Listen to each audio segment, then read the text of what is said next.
All right. Hello, everybody. Welcome back to another episode of the Market Close. It is Thursday, September 18th, and it has been quite the day as we have hit new all-time highs across the entire equity markets, Dow Jones, S&P 500, the NASDAQ. It's been one of those days.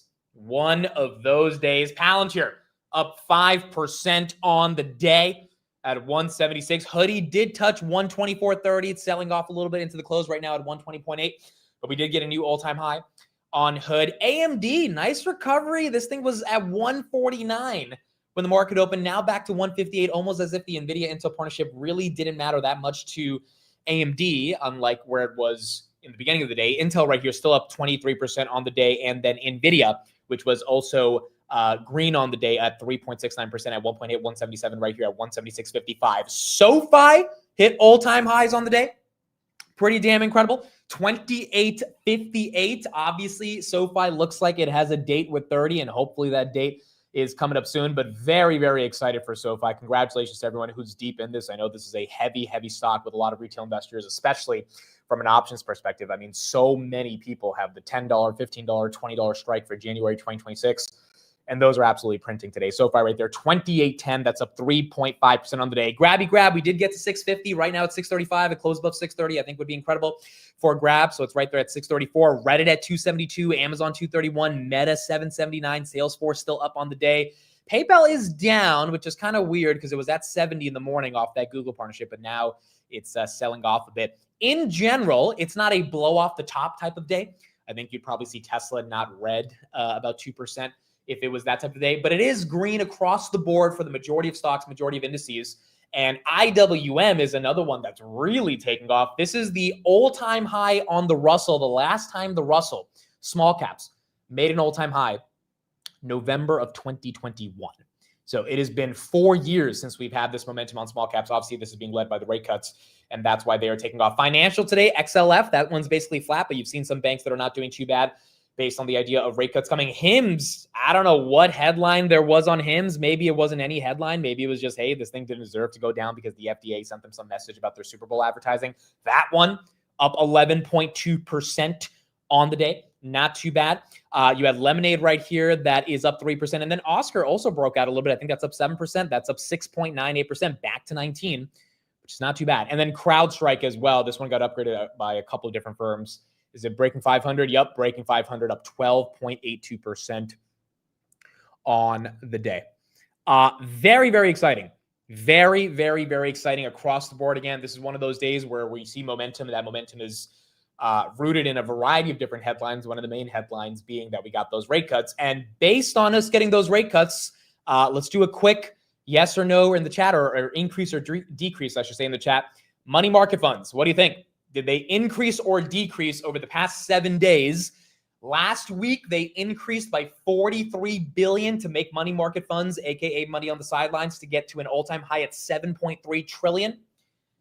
This week, we got an update, and I'll give you guys a couple seconds to type in your options or your increase or decrease in the chat, and then I will show you guys what ended up happening. While you guys are typing that, here are the options are the stocks that have been traded the most in the options market. Take a look at this. Intel, 2.79 million as the number one traded stock in the stock market today. Then you have Nvidia, Tesla, AMD, Palantir, then Opendoor. Opendoor, I think, was basically red on the day. Let me just check Opendoor. It got below 10 at one point. I think it recovered. Yeah, 10.06, still down about 1.46%. Basically a flat day for Opendoor. Marathon, MicroStrategy, Apple, Amazon, SoFi's up there with 580,000 contracts. Rigetti, Coinbase, Snapchat, BlackRock's Bitcoin ETF, Robinhood, Micron, CleanSpark, Meta, and BMNR. Meta, or BMNR, by the way, this one, I don't know if we're closing above 60. We are at 59.73. It would be awesome to close above 60. We did get to 63.50 at one point. Quantum as well, massive day. D-Wave, it was at 24.85, all-time highs right now at 23.99. That's up another 7%, which is not too bad. And then CleanSpark, I don't know what the headline was on CleanSpark. Some of you guys can let me know that, but CleanSpark's up 17%. I don't know if they're becoming a data center play or a Bitcoin treasury or something, but CleanSpark also getting some momentum. And then obviously Misty finally getting some love. I know a lot of people have been annoyed by this one. Misty's up about 4% because MicroStrategy crossing over 350, up about 6.3%, which is very nice on the day. All right, money market funds decreased by $19.4 billion. 19.4 billion. This makes sense, right? If your rates are coming down, the risk-free rate of capital in your money market fund, high yield savings account is coming down. And a lot of people already got the email that, hey, you're getting 4%, now you're getting 3.8%, you're getting 4.2%, now you're getting 3.9%. If that comes down, then you're making less risk-free money on your cash, which means the risk might be not being in something a bit more risky, like the equity markets. And that's why we're seeing some of that momentum come down into the equities, which is encouraging, but still 7.28 trillion on the sidelines. Pretty damn incredible. Pretty damn incredible. CleanSpark mentioned of a pivot to AI, HPC, and massively undervalued. Okay, so again, I didn't get the headline on that. I'm going to try to find it in a second, but I think I saw a lot of people saying, hey, CleanSpark's beginning to do a bit of a pivot, just like Bitfarms, just like IREN, just like Cypher. And if that's the case, and they don't care that much about Bitcoin mining anymore, I mean, if they have their facilities and they can get one of the hyperscalers to give them some money to secure the location and the ability to execute on that progress, that could be very, very bullish for them. Coinbase right here, 343, and then CoreWeave at 121. Here's an update on the stock draft across the board. Everyone's doing pretty decent today. Matt is at 25.5. I am at 25.09. So just under Matt. You got Tanner right there at 19.2. Tanner does have AppLovin and ASML, which have really helped him over the past couple of days. Steve's at 7.3. And then you got Chris at 10.6. And that is the update on the stock market draft that we got. Here's Tom Lee. He was on a couple hours ago. Here are his thoughts on what's going on after the first Fed cut. What do you make? I mean, how much does the Fed really matter to the equity markets right now? The Fed still matters a lot because they are the most powerful institution in the world. And it matters because monetary policy relatively tight has kept the ISM below 50 for 31 months. And so corporate America has operated with a bit of caution, keeping the car in low gear because they didn't know where inflation was going to be and they didn't know where monetary policy was. So I think when the Fed begins to ease, it's not just a move in interest rates, but it's a green light for corporations to get more confident. And as you know, the ISM moving above 50 does not only revive economic activity, it probably also rejuvenates the labor market, which has been sluggish for what looks like more than 12 months. So does that mean if the Fed stays dovish or keeps cutting, that there's other newer legs to this pretty remarkable stock rally? Yes, and I might even say that I think that we could have growth recover without inflationary pressures. I think reflexively, people the last few years think growth picking up means there's automatic inflation. That has not been the case for 25 years. But I think if companies begin to expand, plus the fact that we know AI is driving productivity gains, and that's really a big tailwind for businesses. And then we know that there's initiatives around Wall Street boosting productivity because they're going to build on the blockchain. I think there's a path for growth to be stronger next year without a pickup in inflation. That's going to be very good for profits and for equities.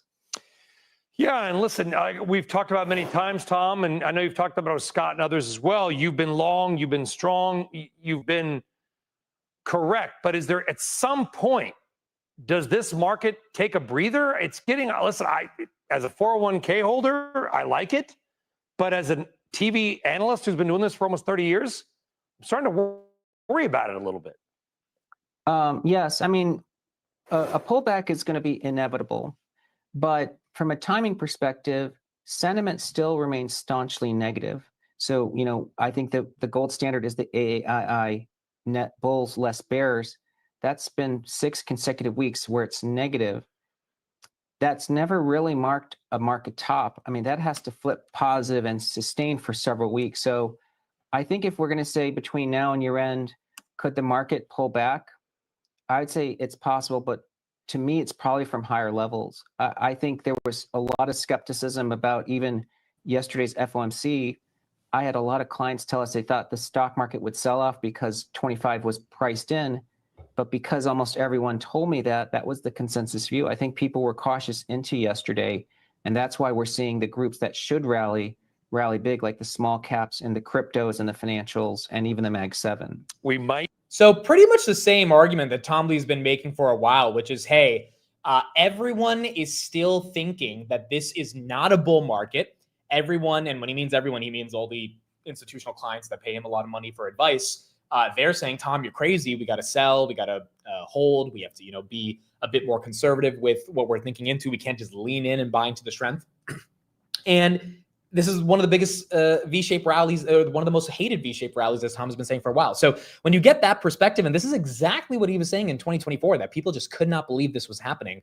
That is that wall of worry that allows momentum to continue. So I guess the question now becomes, which I think everyone is thinking about, do you sell the rip or do you buy into the strength?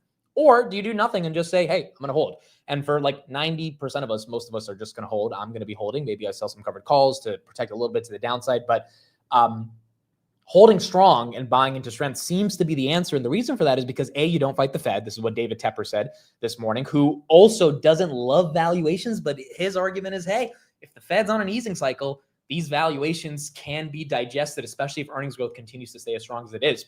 You don't fight the Fed. Rate cuts are bullish. Earnings continue to be strong, and tariffs are not a major concern anymore. I'm not saying tariffs are not a major concern. Jay Powell basically yesterday said tariffs are not that big of a concern. So it feels like a hold or buy into strength and identify the opportunities that you still think are deeply undervalued in the midst of the market running.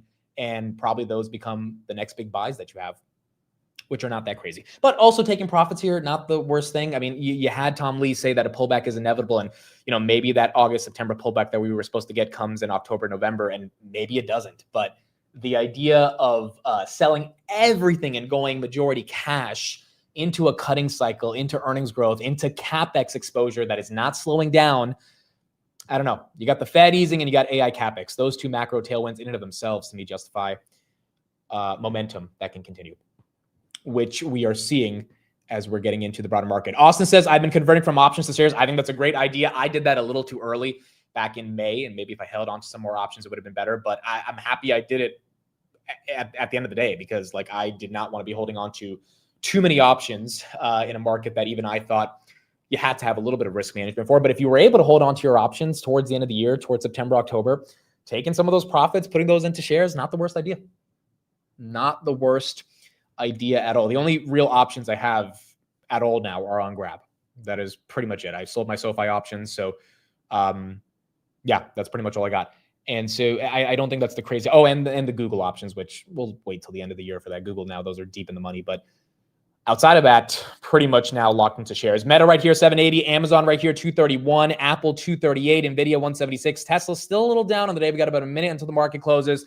Palantir, 177. And then Robinhood, 120. We are going to see how this close looks like. We do have FedEx earnings after the bell. Grab right here looking like a 635 close, which would be incredible. Palantir above 177 would be very nice to see. Maybe get us on the path back into the 180s. And then SoFi, for the first time in about 4 years, looking like it's going to close above 28, which would be very, very exciting as well. Not too bad. Congratulations to everyone. It has been a long year. You go through the year to get to days like this, and the first day after the Fed has officially cut rates, we get a day like this. Thursday, September 18th. Thank everybody for being here. The snack market is now closed.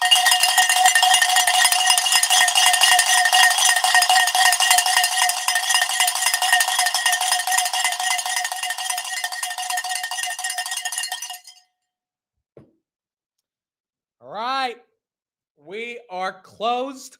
I wonder at what point do the neighbors call the business or the building management and tell them that they keep hearing a bell sound every day at 4 p.m. But until that happens, we are good to go. Palantir, 176.90, 5% close. S&P, 664. We closed at 662, still up 0.5% on the day. Not too bad for the S&P. Nvidia, even with the China antitrust stuff that happened a couple days ago, we are up 3.5% on the day, 176. Tesla, a little bit of an ugly day, probably just algos going back and forth, 416. That one was down about 2%. SoFi gets the $28 close, did hit 28.58. Absolutely incredible on SoFi, and it obviously looks like it has a date with 30 coming up, hopefully in the coming days. SoFi right there, 28.10. Grabby grab gets a 635 close, not that bad, up 4% on the day. Amazon right here, 231. Meta basically flat on the day after their event from Meta Connect. Reddit right here, 270. PayPal, not sure why this one went down after that Google PayPal partnership. I think there was a couple other announcements that PayPal talked about, but that one is slightly down on the day. Bitcoin right here, 117, SMCI 45.75, BMNR. Where do we close on that? BMNR, we closed at 60. Not too bad.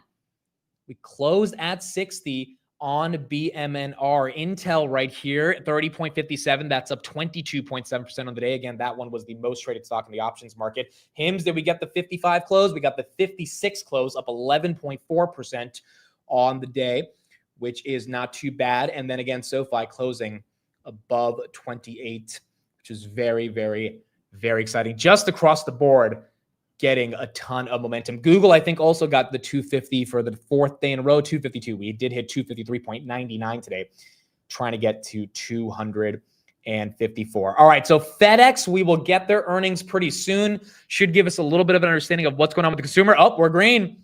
We are green on FedEx. That is up. Let me see if I can get the numbers. That's up 5%, 237 on FedEx. This stock has been down about 20% year to date, so anything good they could say would help the stock. We also have Lennar earnings, but Lennar is probably, I think Lennar tends to happen at like 5:30, so that's later in the day. But FedEx is immediate. The street wants 361 of EPS and 21.65 billion of revenue. So we got to see if they can beat $3 of EPS and 21.6 billion of revenue. FedEx delivering earnings on time. That is correct. They are delivering earnings on time. Iran, how did that do today? That was up a little bit during the day, ended down about 4% on the day. Iran, you can't be too mad about. I mean, this thing was 15, 4 weeks ago? It's at 36. So I know people have been recently buying and they want to see it move higher, but again, even I bought at 28. If it goes back to 28, I can't complain. Like this, when you buy a stock after a big run, you have to be ready for it to take a pullback and navigate it from there. FedEx right here, 234. Let me see if I can get their numbers. I don't have anything yet. Hopefully it's a nice beat on the top and the bottom, decent guidance showing that demand for packages is not going anywhere. All right, here we go. Beat by 6% on EPS, 383 versus 361. Beat by 3% on revenue, 22.2 versus 21.65. You got to beat on the top and the bottom. You got to beat on the top and the bottom. Not too bad for FedEx. This is good likely for, where's UPS? UPS, that's up 2% after hours. UPS stock, let me just see year to date. That is down 30%. So UPS and FedEx kind of both have been hit, in my opinion, because Amazon has been vertically integrating very well, which Amazon doesn't get enough credit for, but that one's at 231, Amazon flat on the day. So UPS also getting a lift from FedEx with a beat on the top and the bottom. Not bad. Not bad at all. I like it. I like it. Oklo as well. This thing just exploded today, dude. Goodness gracious. 105 up 10%. If you've been following the nuclear story, Oklo's been a big part of that. Nano Nuclear, SMR, all of those guys have had a big run today. Nano right there up 6%. And then SMR, NuScope Power, that one is up 6.1% as well. Adjusted EPS for FedEx is 17.20 to 19 versus 18.21 expected. All right, so about 40 cents more than what the street thought. And fiscal year revenue growth 4 to 6% year over year, which is pretty much what the street was thinking, which is not too bad. Austin, thank you for the $10 super chat. Grab gains. Thanks, Amit. This story, again, continues to surprise me. Did we get 100 million shares in volume today? Again, we got 94 million.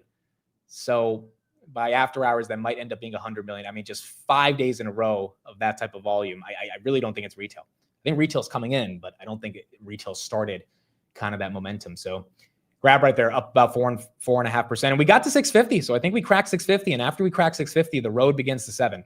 And if we can really hold 7 by the end of the year, I would be very, very happy. Palantir right there, 176.97. Robinhood, I know it got a fade towards the end of the bell, but again, Robinhood, every dollar it goes up, to me, it continues to make it one of the best performing stocks in the entire market all year. So, if it fades, you just can't complain too much because it's already up a ton, right, from the April lows and definitely from the last earnings. So 120.85. I know we got to 124. I think we probably break out to the 125s, hopefully in the next coming weeks. But holding 120 to me is definitely bullish, since we haven't been able to close above 120 for a while, which is nice to see. The trade desk, how about that bad boy? 44, continued to go down 2.1%. Uber again, this one was up 1.8%. And then Lyft, I think, was red on the day after a good week. Yeah, Lyft right here down 3% after going up basically 25% for the past couple of weeks. What are your thoughts on Stripe when it goes public? I think Stripe's going to be an amazing IPO. That is a company that a lot of people care about. I don't know what the valuation will look like. I think in the private markets it's at 90 billion. If they go public, probably they're going to aim for like 130 to 150 billion, and that's going to be oversubscribed. I don't know. We got to see. We got to really look at their S1 when they file to go public, but they have yet to do that, and I don't think they fully want to do that. Them and Discord, I'm not sure if they're actually going to go public by the end of the year. So maybe that will be a 2026 story. Same with Anduril. That might end up being a 2026 story as well. Where is Figma? We haven't looked at that one in a minute. Figma right here, 58.54. Even that was up about 7% on the day. So across the board, and I'll pull up the heat map as well. The only things that were really red were some tech stocks and like a little bit of energy, a little bit of healthcare, even though Novo did okay today, a little bit of insurance, a little bit of financials, but you had a well-diversified green market across the board, which is very nice, especially if we want an overall broadening of the market. Here is the update on FedEx earnings. Let's take a look at that. Then we will keep going from there. Here we go. Hi, Frank. Yeah, looking at FedEx right now, shares up just over 4%, a bit off of their highs after the initial report was released. Top and bottom line beats. Looking at revenue, came in at $22.24 billion. The estimate was $21.66 billion. EPS, a very strong beat, came in at $3.83 compared to the estimate of $3.59. Also looking a bit deeper here at the different segments. When you're looking at Express, where the company generates just about 2/3 of its revenue, we saw a beat on revenue and also margin expansion. Last year, margin was 5.4%. This year for Express, it came in at 6%. Also, FedEx answered the question about guidance. They did offer guidance previously. They only had offered guidance for the current quarter. We now got full year guidance, 4 to 6% revenue growth compared to the estimate of 1.2%. EPS between $17.20 and $19. Now, this is interesting. The midpoint is $18.10, a bit below the estimate of $18.21. We also got some other information from FedEx. They secured a new national customer, Best Buy. We also got them to say that they're maintaining that the spinoff of FedEx Freight, their LTL trucking business, will still happen in June of 2026. In general, a very strong report for FedEx. That we're going into the report, I got a number of downgrades from Bank of America and Evercore. Very worried about the impact of the loss of the de minimis exemption. Bank of America estimating about 17% of FedEx volumes come from outside the U.S. Not all of that de minimis, but they say a large percentage. FedEx managing to expand margins even with the impact that de minimis loss that was supposed to really lower air freight rates. So definitely a strong execution when it came to the Express business. And again, still planning to spin off its trucking business in June of 2026. One big question about this company is the impact of Fed rate cuts. Perhaps we're seeing a positive impact on the guidance. Again, the company had not offered guidance before. Some of its highest. That's pretty bullish. So they offered guidance, which is something they cared about. And they said the de minimis exceptions, which has been hurting a lot of different retailers, e-commerce companies, and then obviously the packaging companies, the companies that actually ship those products. FedEx is saying, hey, that's not really something that's going to affect our business that aggressively going into the next year. So, I mean, that is definitely something that if you're a FedEx shareholder, especially if you're an institutional FedEx shareholder, you should be happy to hear. $237.50, that is up 5% after hours, which is not too bad. Now, Lennar is not going to report probably until like 6 p.m. They always tend to be a bit late. So, or not a bit late. That's just the function of how they report. So we might not get to see that for a while.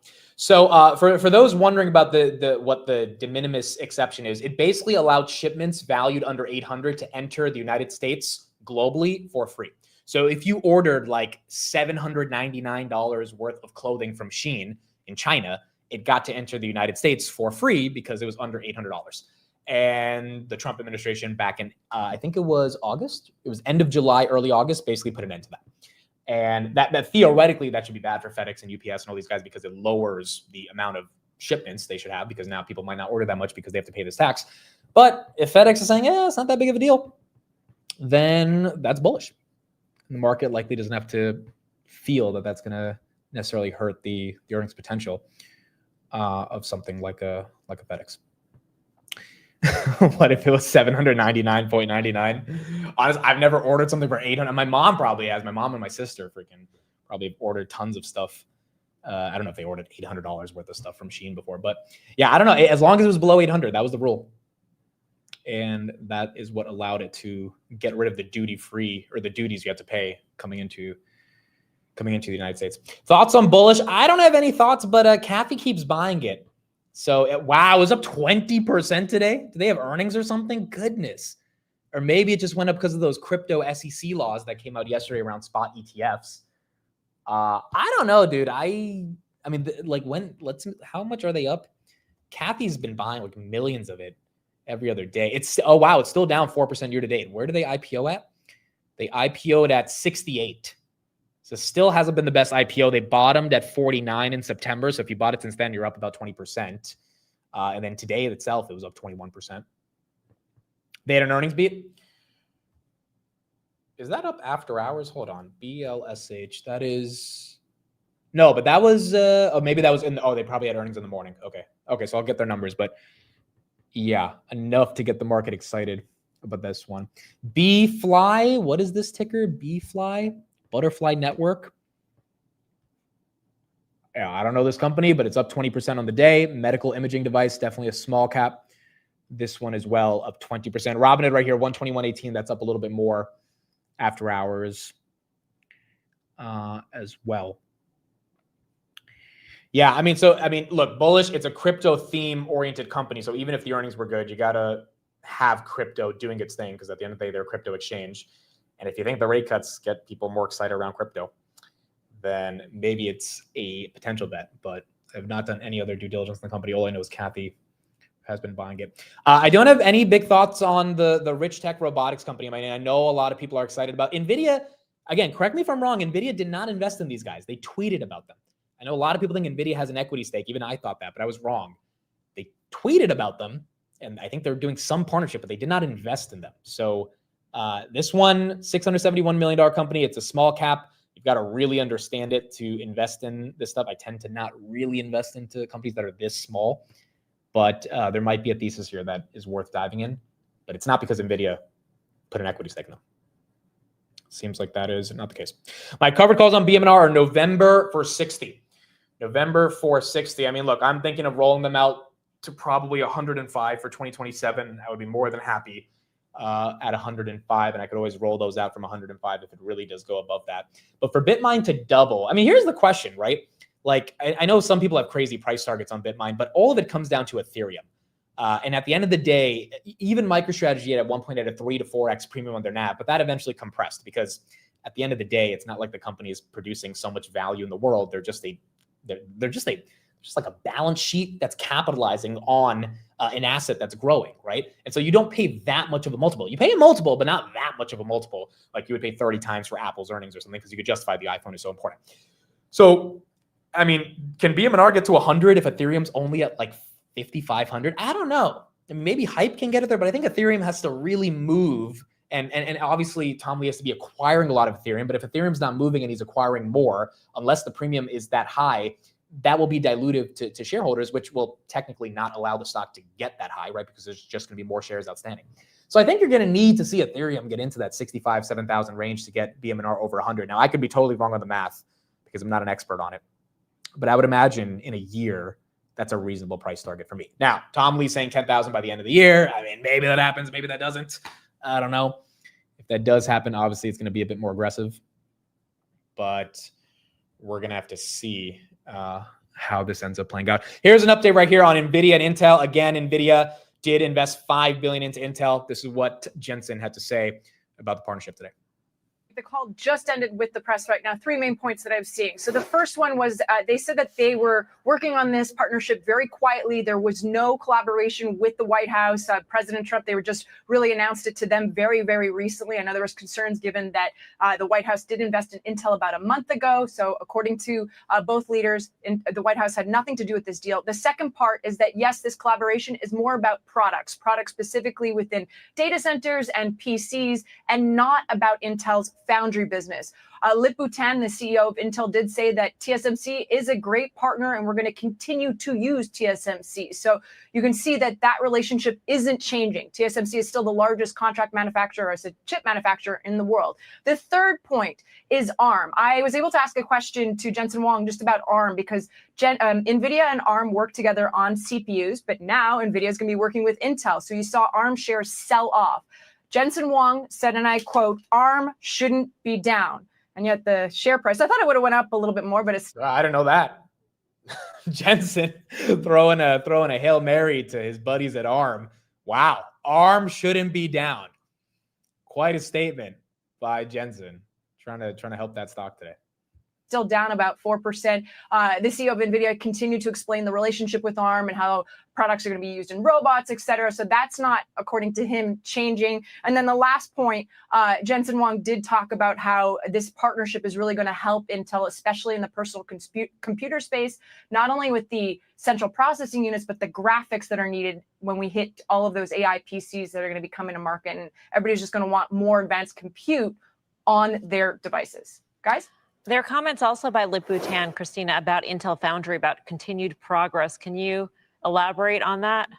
Yeah, he was asked specifically more about 14A. So this is an advanced manufacturing process and why NVIDIA products aren't going to be made on that.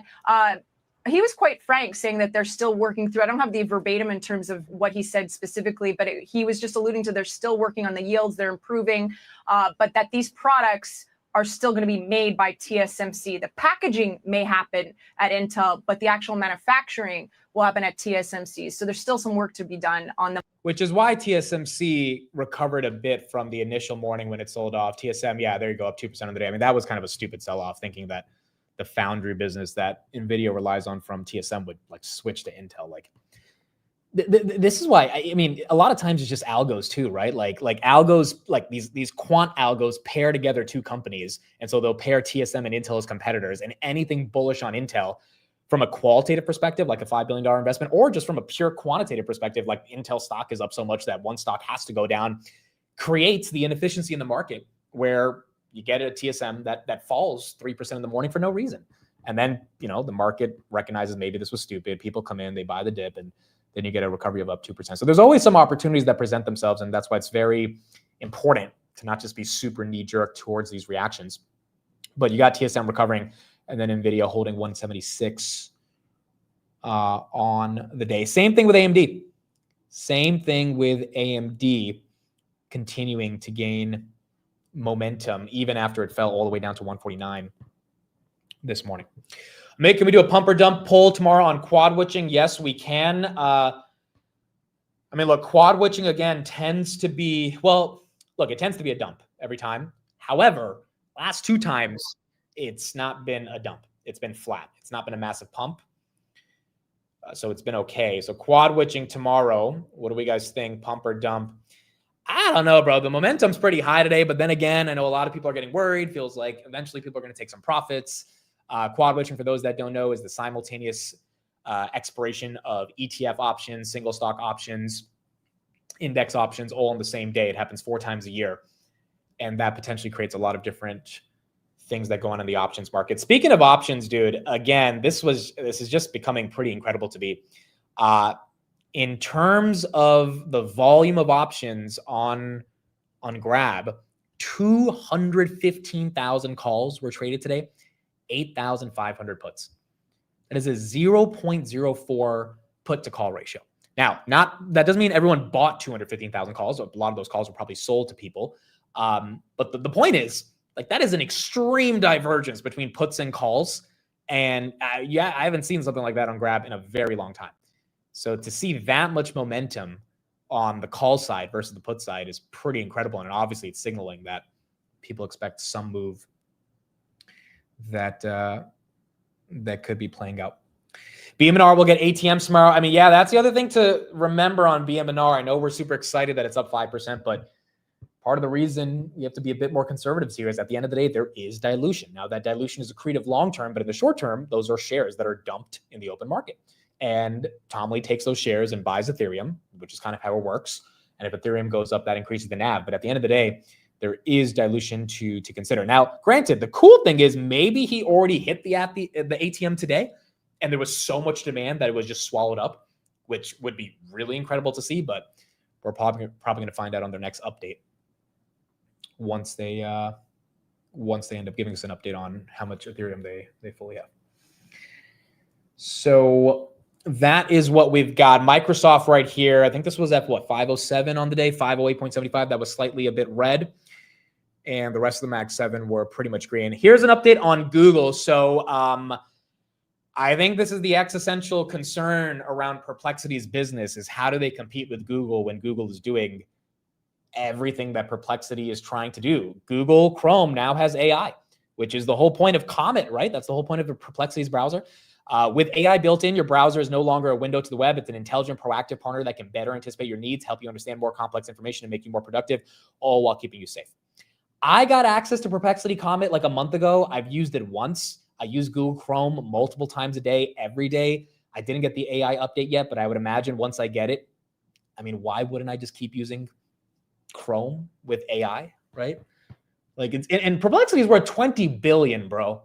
Like, it's one of and I'm not saying it shouldn't be worth 20 billion. I'm just saying, like, as a logical human, when you think of the distribution Google has, the scale that they have, the data they already have, and then you ask yourself how Perplexity competes. It's not that they can't compete, but it's almost just like, why would they? Like, how differentiated of a product can Perplexity build that is so much better than a Google, which forces people to like pay, because that's their business model too, Perplexity Pro, for their product over Google. I don't know, dude. It's hard. It's really hard to imagine it.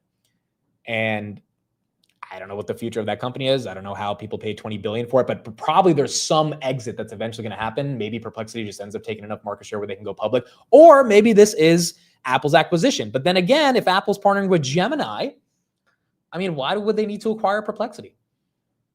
So it's one of those questions where, in 1999, we thought it was .com bubble because of all these valuations. And yeah, there is some froth in 2025, but a lot of that froth might just end up being gobbled up by the big tech companies, or that froth goes to zero and the big tech companies get even bigger because they have the free cash flows and net income and balance sheets to be able to justify increasing their valuation. So anyone who is going to buy Perplexity, maybe they just buy Google stock, even at these levels after the 40% move in 2 months.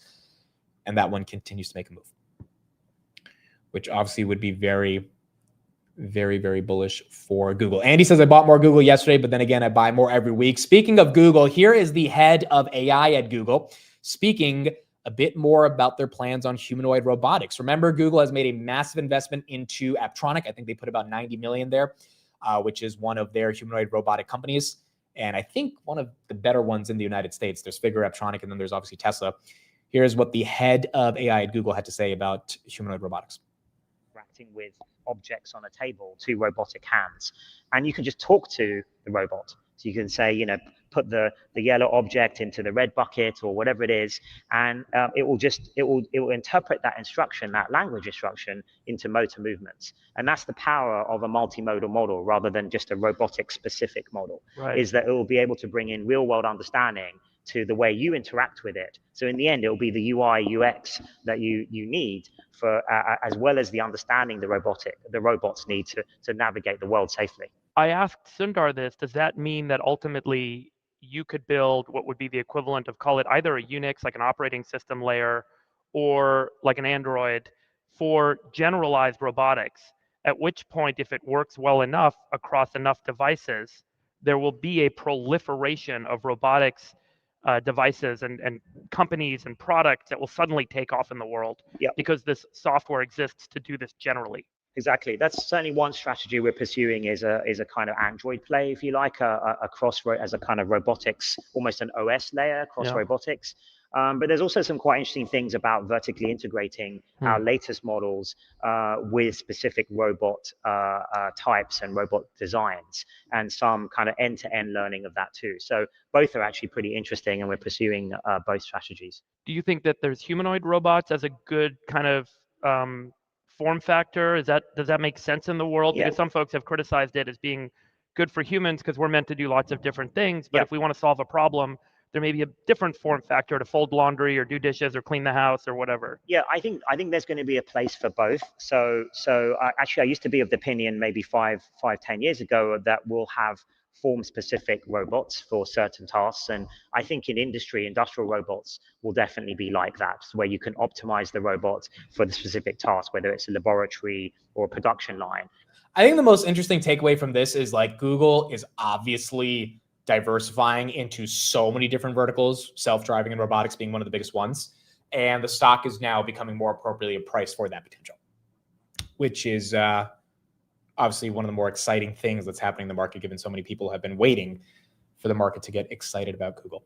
So that's what we got right there. Some people are saying Demis could be the next CEO of Google. I wonder if that is the case. Maybe next up after Sundar could be the current head of AI. But Sundar himself, although he took a lot of shit over the past couple of years, has been doing well and getting the market to be pretty excited. Lennar earnings again is going to happen at 6 p.m. So we don't have their earnings yet. This is a home builder company, so it will be important to kind of see how they're playing out. Let's go to the professor Aswath and see what he's thinking about valuations. They call him the dean of valuations. Let's see how he's thinking about the current state of valuations after the Fed cut. They're richly priced. That's the only way to describe it.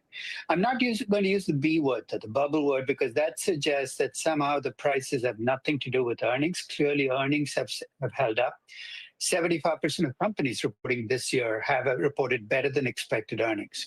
So I think the market is being held afloat by the earnings numbers. And as long as the earnings numbers keep coming in, there is no catalyst for an adjustment. But I think that, it's not just big tech, it's not just tech, it's collectively all stocks. But what about big tech in particular? Nvidia is up another almost 4% today off this Intel deal. The market does continue to be carried by some of these mega cap tech stars. I think Nvidia's had some ups and downs in the last few weeks. I mean, there was a brief period where Oracle pushed itself up to the front. My guess is in the coming months and years, you're going to see more companies from the product and service space, not the architecture space, elbow their way to the front. Because if you look at every big boom going back 4 decades, initially the architecture companies are the beneficiaries. Cisco during the dot-com boom. Eventually, though, the biggest winner is not one of the architecture companies, it's one of the product and service companies. And Oracle, Palantir, Microsoft, Meta, they all want to be there. And I think it'd be interesting to see which of those companies ends up being the winner, if any of them. It could be a company that's not listed there yet. Wait, which one interests you more? The hyperscalers that you're talking about, the software players that are in AI like a Palantir, or the semiconductors?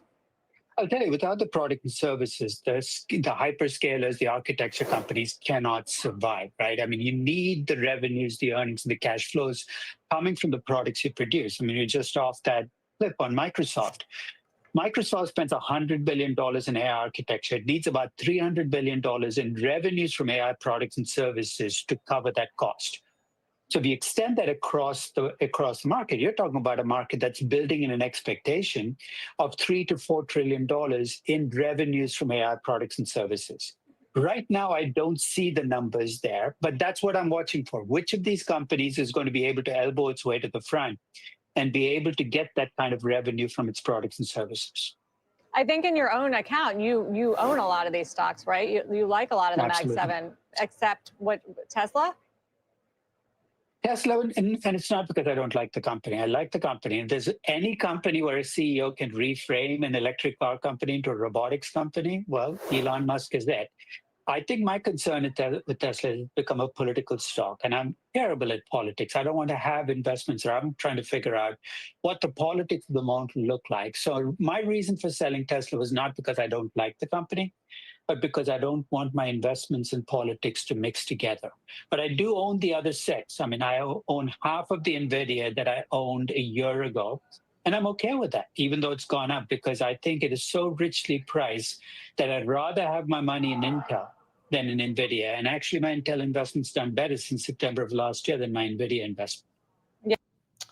There you go. Valuations, definitely a concern for him. He's not using the bubble word, which I think is fair, because, again, with this type of earnings growth, it's really hard to just say that it's a full-on bubble. The Tesla Elon politics thing, he actually, no, he doesn't hate Elon. He put out a valuation on Tesla back when they were trading at, like, I think 200. And I think I'm definitely going to get the price target wrong, but he was very bullish on it. I know this because Amir is a big fan of this guy, and Amir started getting excited about Tesla when Aswath was like bullish on them. And I think he had a price target of like 350 when they were at 200, if you do a sum of the parts.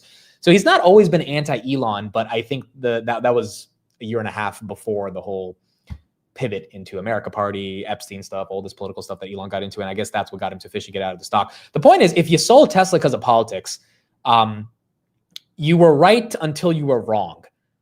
So it's like there was definitely a moment, the moment of about 8 months this year of like, yeah, it was the right thing to do. But like now, maybe not. I mean, we got to see if Tesla can hold above 400, but it's almost like there's enough people that just don't care about anything Elon does from a political perspective and are just ready to tunnel vision into the future around Tesla's AI business. And that is what's holding the momentum. So it's like understandable why people got out of it because of politics, but and you could have invested in a lot of other opportunities that have performed well since then, but it's not the only reason, I think, to be skeptical of Tesla, especially when the market is already, I mean, dude, after he tweeted the whole Epstein stuff and the stock was down like 5% and recovered within 2 days, like that was the market saying Elon can say anything and we'll be ready to move on. Jonathan, thank you for the $10 super chat. I started a cooking YouTube channel to pay for my kids' school. It never took off. Found you last year, began investing today. I hit a milestone of paying their monthly tuition. So grateful for you. Wow. That is incredible. Congratulations to you, Jonathan. Yeah, YouTube channels, they're definitely not easy to build. It takes a lot of time and dedication. Obviously, if you're a parent, you have kids, you have an actual job, like it's hard to dedicate that much time to it. But investing, you can let Alex Karp do all the work. You can let Jensen do the work. You can let Vlad do the work. And all you got to do is identify if they're worth managing your capital. And over the past year, many of those CEOs, including Anthony Noto, who has really made a lot of people a lot of money on SoFi, has been worth managing a lot of people's capital right here. Mr. Josh, who is a friend of the channel, this was his portfolio today. It's probably up more towards the end of the day, but he was up 500 grand. He is pretty much all in SoFi. He has BMNR, he has MSTR, but SoFi, I think he has like 200,000 shares or something like that. He had a nice day for SoFi. So it's pretty exciting, dude. Pretty exciting. What else do we have after hours? Let's see what are the big headlines that we had throughout the day. Again, we're going to have Mr. Dan Ives on the show on Monday. We'll kind of get his thoughts on all the new stuff he's doing as well as what he's thinking about tech and kind of where things are going from there. Oh, this was really interesting. So on Google search, credit card debt as a term has been searched the most since the 2008 financial crisis. So adding a little bit of bearishness to all the bullishness we've been talking about. So that's one thing to kind of just keep on your mind, right? You have people since 2008 that have been searching credit card debt more on Google. And then another term that has been searched a ton on Google and is reaching highs in traffic. Let me pull this up right here and see if I can get it. Help with mortgage. Help with mortgage is another term that has surpassed the 2008 financial crisis peak. That is the exact term that we are looking at. So, I mean, we are getting some, there's this whole bifurcation argument that we've talked about for a long time, which is there's two Americas that we're seeing. This is the help with mortgage, as you can see right here. And yeah, this also makes sense because it's like it's refinancing time as rates come down. That should hopefully help, literally help with mortgages. But it's also one of those things where mortgages were getting so high, you had people probably wondering, hey, man, like this payment's getting a bit aggressive here. I need some help with my mortgage. And so help with mortgage and credit card debt are two of the terms that have been trending a bit higher on Google. Yes, we are almost at 100K. I think we're like 100 subs away. So, yeah, it'll be really cool. We will see 100,000 on the channel. And still, man, I'm very, very, very grateful for everyone who's been here. Very grateful to do this every single day.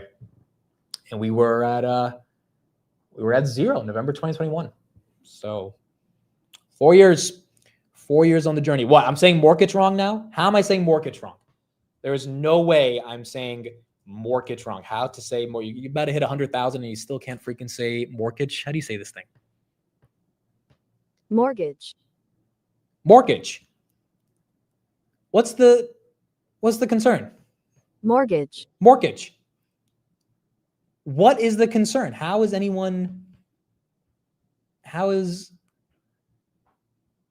you're saying the T too hard? What? I'm saying the T too hard. The T is silent. Oh shit, the T is. Oh, wait a second. Why is there a T if the T is silent? Mortgage. Oh yeah, she's not saying the T. But why don't they just spell it mortgage without the T? Like, what is the point of that T? The English language is genuinely, I was about to say the R word. I'm not going to say the R word. The English language is, there's another R word, ridiculous. But there's a different R word I'm thinking about. Like, literally ridiculous, bro. Like, why is there a T there if it's not, like, fourth messes up of the day? Yeah. It's mortgage, bro. There's a T there. Like, when I have kids, I'm going to teach them how to say it the correct way, which is there's a T, so mortgage. I'm going to teach my kid to speak the emit way, not the American propaganda way, dude. Goodness gracious, bro messes up more than Zucks. That is true. Bullish Duolingo. Oh my goodness. I need to download this freaking app and actually use it. Duolingo right here, up 3.7 on the day. GameStop 25.88. S&P 662 after hours as well. Okay, do we have Lennar earnings yet? Do they come out at 4:30? Some of you guys were saying at 4:30. I think they come out at 6. This one's always a bit late. We never know exactly the right time. Maybe it's like around 5. But that one might be later. Gauge is loan in French. Hold on, let's ask Gemini. What is the etymology of the word mortgage? Let's see. The word mortgage comes from Old French term mortgage, meaning dead pledge. It combines the Old French word mort from Latin mortus, meaning dead, and gage, meaning pledge. The pledge was called dead because the agreement dies when the debt is paid, or in the past, if the borrower failed to pay, the property was permanently forfeited and effectively dead to the borrower. Okay, so why did the U.S. language add a T in front of it? Like, we could have just kept it without the T. Can't say mortgage, but knows big words like etymology. Dude, that's what makes me special, dude. I can throw out these big words, even though I can't say the basic ones. That's what you got to do. That's what you got to do. It's a Wi-Fi issue, exactly. It is a Wi-Fi issue. Michael Green, thank you for becoming a channel member. Appreciate you, Michael. Thank you for being here. Nasir, thank you for the super chat. Drake was in Berlin this weekend. When are you visiting us? First of all, shout out to Drake. I think he has a couple shows left on his tour, and then he'll officially be done with the European part of the show. I don't know. I'm still doing a lot of planning for 2026. There's probably not going to be any meetups towards the end of 2025. So definitely want to do some planning. I mean, just to be quite frank, right? Like, we saw what happened with Charlie Kirk. I mean, it's like safety should be a big priority. I know some people thought that it was like not the biggest deal in the world when I brought it up after Miami, but like, then you see what happens at a live event, and you probably wish there was a bit more safety. So yeah, I mean, like, in general, I just want to double down and kind of figure out a restructuring of the plan of these meetups, just to make sure they check all the boxes. And I think we'll get them launched up by January next year, but it's going to take a little bit of planning to really get it done the right way. So we're going to see what we have to do, but hopefully Europe's in the cards. Singapore definitely is in the cards. The beautiful thing about Singapore is so safe, bro. Singapore, you do one thing wrong, you're in jail for life, bro. They don't play, bro. They do not play. You jaywalking, none of that shit flies. So Singapore is one of those places which, in general, is very safe. And that's likely July 26th. That's like, I'm almost 95% confirmed that's happening. I'll get details for you guys soon. But July 2026, and then we just got to figure out what are the other cities that we can plan and do. Yeah, hopefully I'll be able to visit the Grab headquarters there. I mean, it would be very fun to kind of visit and see and actually use the product there. Oh, dude, there's a video that came out about Grab today. Shout out to this YouTuber. He's a another YouTuber I follow. He made a video about Grab like a year ago. He was one of the first videos I watched when I was doing my DD. And he put out an updated model today. It's a 30-minute video. So for anyone who wants to nerd out about Grab for 30 minutes from the region, this guy right here, Elijah Cheng. His fair value on Grab, which is higher than mine. Mine's like 850. His is 1037. So I'm putting his video in the chat. You guys can go check out his channel. Awesome guy. And yeah, it's really good analysis. Really good analysis. So you guys can definitely check him out. And I'm not just saying it's good analysis because he has a high price target. Like he critiques the company. He talks about some of the stuff he really doesn't like, some quirks he has with them. But when you break down his model, I mean, dude, he gets to 1037 pretty easily. And he gets there by let me just play a part of this right here. The EV to EBITDA. And he is conservative on that compared to some of the other companies in the ride-hailing space. Let's see. Okay, over here you can see I'm basically comparing the EV to EBITDA between C Limited, Lyft, Uber, and Grab. So of course, Grab is the highest right now. I don't expect that to always be the case. And if I look at the average here, the average EV to EBITDA is around 55 times. So if I go back to my Excel file, you can see that I have decided to use a number that is actually even less than 55 times EV to EBITDA. Even though 5 years from now, it's actually safe to say that Grab wouldn't have been finished growing yet.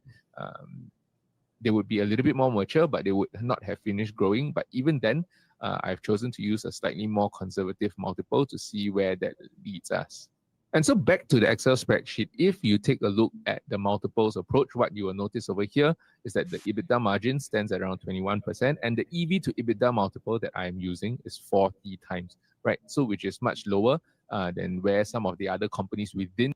And he ends up getting to a fair value of around 12. You discount that back, and then he gets to about 1037. So I think it's reasonable. It is very similar to my model. Remember, the way I got to 10, and let me pull this up right here because that was in my initial price target a while ago.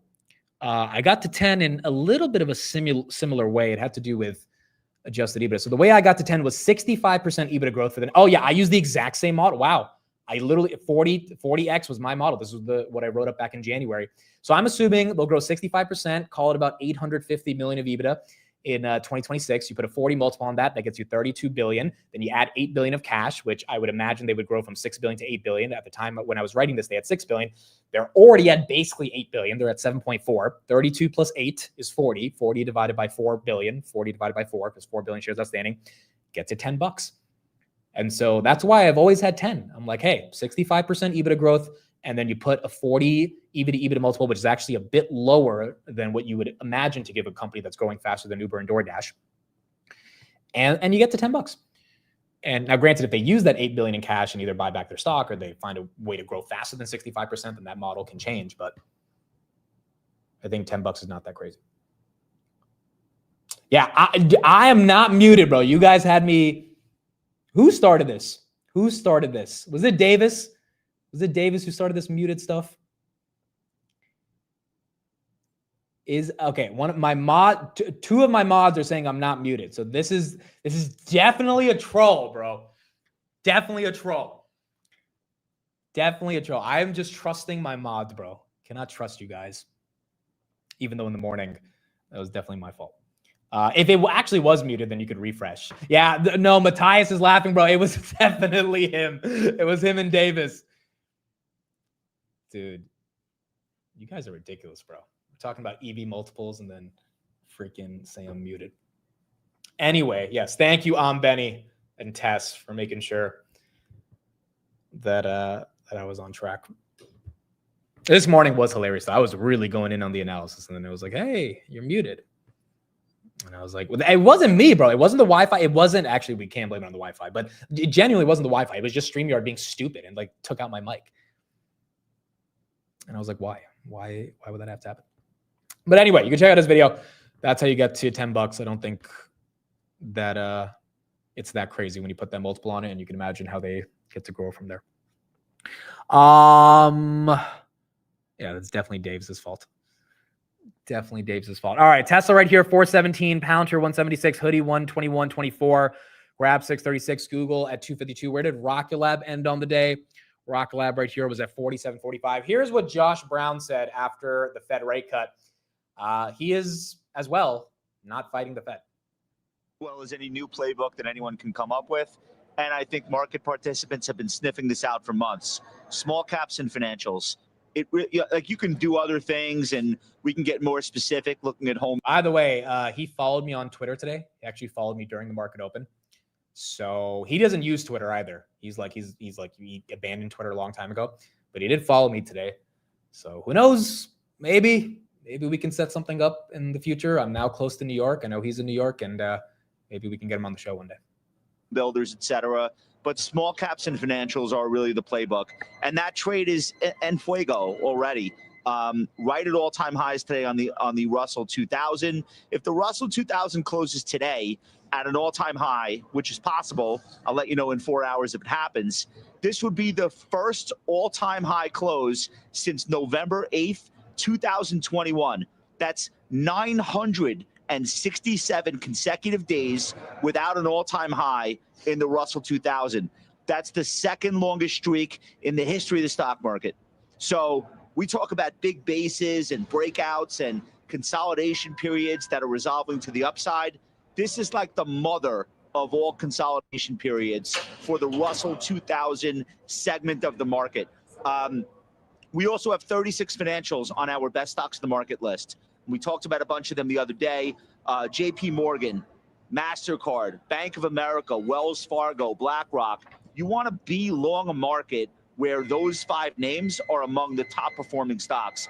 Then you look at small cap financials, which scratches both itches at the same time, right? So you've got Interactive Brokers, which we talked about. Synchrony, we talked about. Huntington Bank, I did 10 minutes on HBAN the other day here on the show. Look at the way these stocks are trading. Huntington Bank is 4% above its 50, 10% above its 200. There's no resistance above. Stock is only up 9% year to date. You didn't miss anything. There's been no multiple expansion for the financials. None. You're not paying up for these stocks. The financial sector is selling at the same PE multiple it was selling at in January. So what's the playbook? What do? This is the thing that always works. It doesn't require the Fed going down to 2% Fed funds rate. If the Fed is on your side, small caps should work. Financials will almost definitely. So, Joe, is it that simple as David? I think that's fair. If small caps, or if the Fed is on your side, then small caps likely are the trade along with financials. Now, again, I don't personally love the companies in the Russell. I don't think it's crazy to directionally be long small caps in general. But the point is, you want to see small caps diversify. You want to see, or the broader market diversify into things like small caps and financials, because that just broadens the rally. I mean, no one can say it's a top-heavy market. I don't think anyone, this is not a top-heavy. This is not Nvidia leading the whole market. I know Nvidia is 8% of the S&P, but Nvidia has been relatively flat. I mean, it's actually down since earnings. And remember, the peak PE multiple in 1999, for everyone who keeps wanting to compare this, was 60. We are at 28 times. We are not near that bubble territory. This is not me subjectively trying to prove this. This is just the math. 1999 was crazy. We are not there yet. We have had pockets of crazy. And I think I've been the first to kind of show those pockets of crazy live on the stream and just be like, yeah, this is kind of ridiculous. This is really frothy. But that is not the biggest companies in the world, like Cisco at the time, Microsoft at the time, trading at such ridiculous multiples that it became so obvious that it was a bubble. We're not there yet. Maybe we get there, but we're not there yet. So it's hard to make the argument that it's as bad as people have to think it is. Yeah, I mean, look, and the easiest small cap / financial, which I don't know if you can classify this as a small cap anymore, but it's definitely like a massive large cap, is SoFi.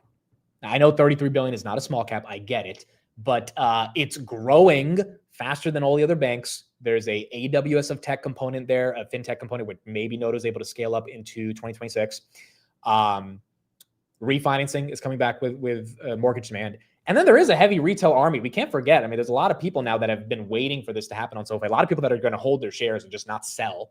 They already did the whole dilution thing. That's over with. And if they keep growing top line at 45%, I mean, again, I've been asking many times, can SoFi pull a Palantir and Robinhood? And maybe it does. And if it does, then 27, 28 probably feels early.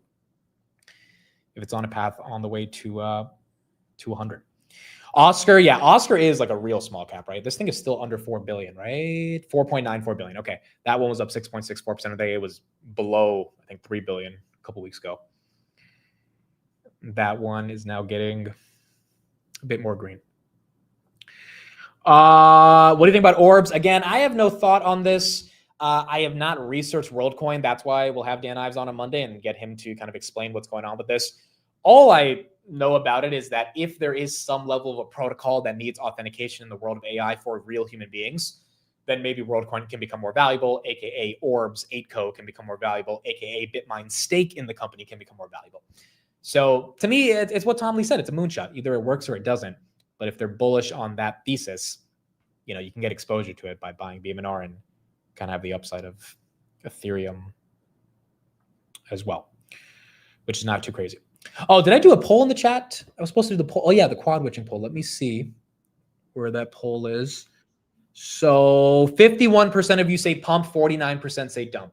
Okay, so it's basically 50-50. Let's ask another question. October pullback of 5%. Yes or no? Thoughts on Planet Labs? I have no thoughts on Planet Labs. I've not really dug into them. A lot of these names I got to spend some time looking at. 1057. Geospatial intelligence. Reminds me a bit of Black Sky, which that one, how's that one doing? That one's at 19. That one's down over the past couple months.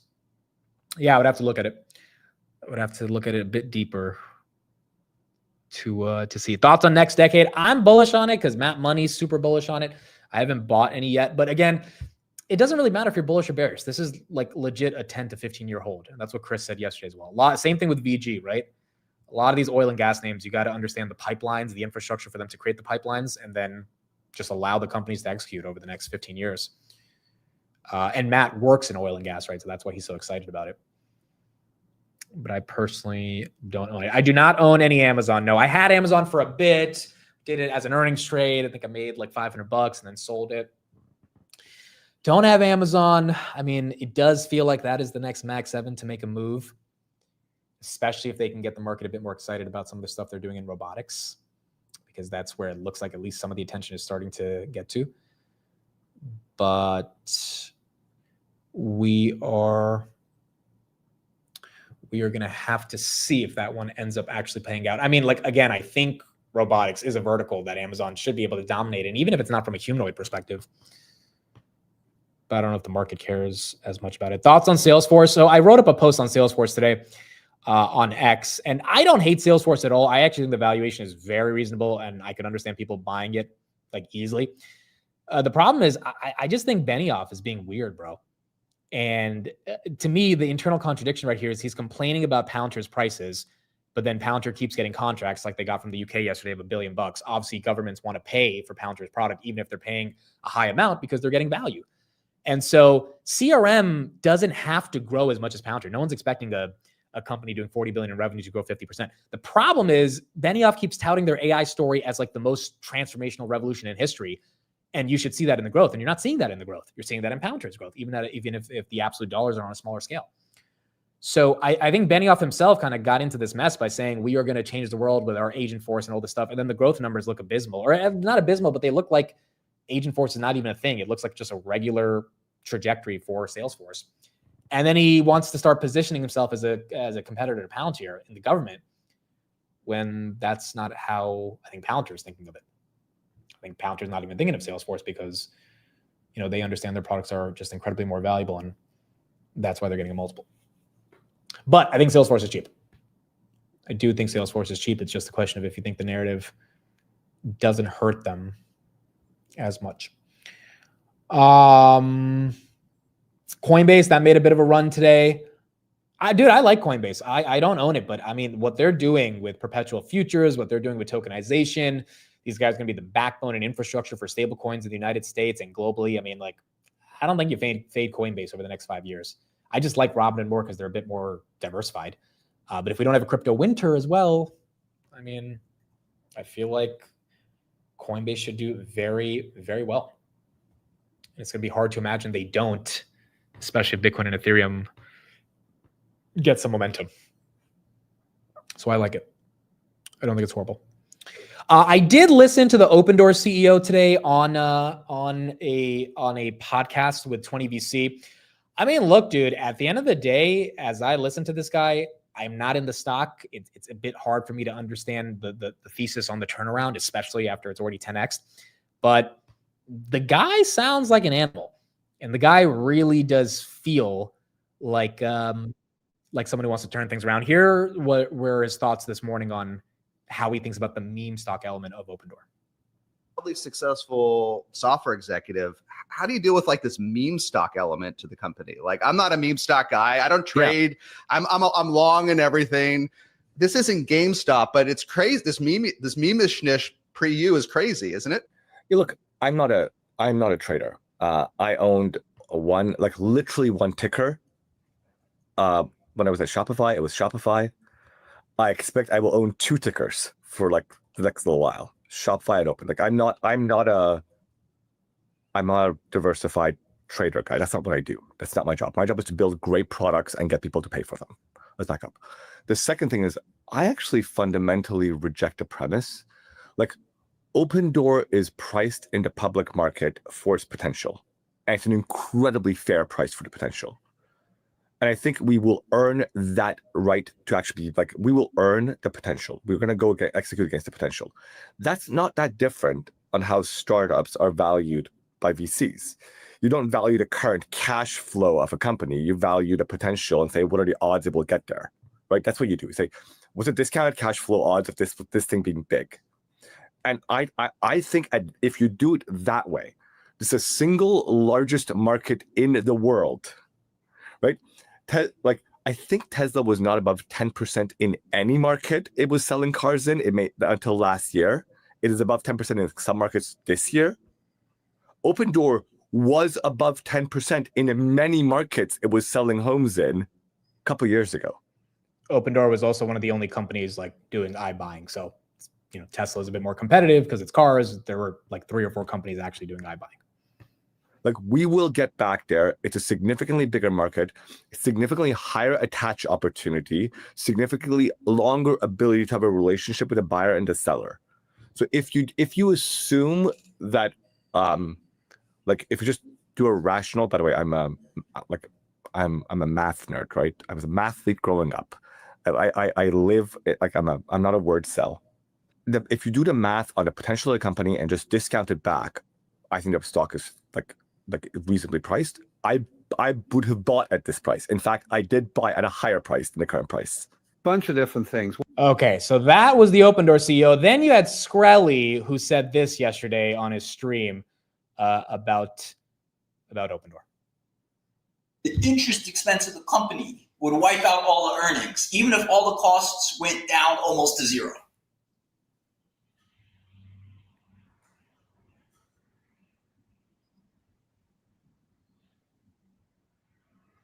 JC, I'm not the retard. I took my first company public at 28. I went to school for the intellectually gifted. I'm a world-renowned genius. The first company I took public was worth $2.5 billion. You're the moron. You're buying a stock because you read it on Reddit or something. You saw it on Twitter. Ooh, I see this ticker. What is it? Oh, everybody says it's good. Let me buy some. How many stocks did you look at to find this one stock? What stocks did you reject to come to the conclusion that this is the one that belongs in your portfolio? For real, some of you guys need to be locked up. Locked like sanitarium, man. Bellevue. Stupid as shit. I wouldn't let you walk my dog. I wouldn't let you feed my cat.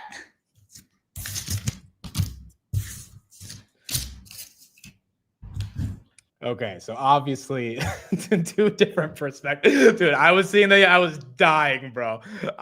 See, like, there's a different personality that some people have when they're streaming, okay?